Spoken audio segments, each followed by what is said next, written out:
finally get to show you guys my flight from Singapore to Chicago with my dog in tow. We went from Singapore to Frankfurt and then Frankfurt to Chicago. Not gonna lie, it was the most stressful during layovers in Frankfurt and also during the landing in Chicago. During the flights themselves, it was honestly pretty okay. That's an understatement. It went well. Considering that this was my pet's first ever flight, it was totally foreign. I was really feeling for her, but she did so well. I'm super proud of her. The yellow belt that you see here is Lufthansa's belt for securing an in-cabin pet carrier. And this is the view of Singapore. I believe that's the Marina Bay.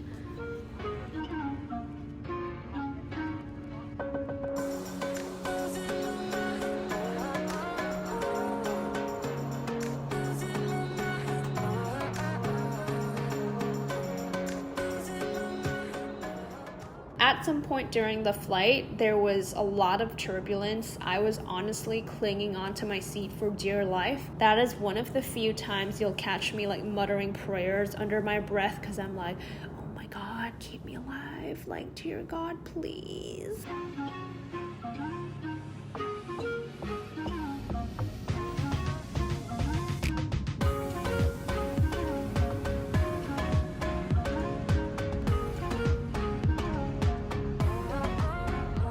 As you can see here, she has a dog diaper on, but she did not like this on. I eventually had to take it off, and as you can guess, she peed and pooed herself 10 minutes later, and I had to clean that mess up in the middle of the airport floor with my bags and dog in tow. This is the Lufthansa Senator Lounge in Frankfurt Airport. There was no food allowed because of the pandemic. The line for the showers were, I think, like 1.5 hours long. I didn't even make it because I had to go and board my flight. At the gate, the line was so long. For the flight from Frankfurt to Chicago, it was just such a jarring scene or experience for me. My flight from Singapore to Frankfurt was pretty empty and well spaced out, socially distanced and all that, but put things into perspective in terms of COVID management, I would say, in Asia versus in Europe and in the US, to be frank.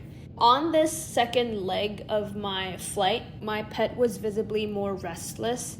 Food was okay. I did feed some of my airplane food to my dog, and I guess perhaps I shouldn't have done that because when we landed in Chicago, she really needed to go.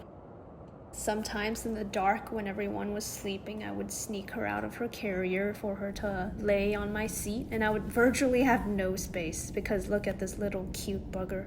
Looking back, that trip was stressful and exhausting traveling with a pet for the first time, but we wouldn't have it any other way. I couldn't imagine moving to Chicago without her. I hope this gives you a helpful glimpse into what traveling with a pet is like. I wish you all the best. You're gonna be so happy when you reach your destination.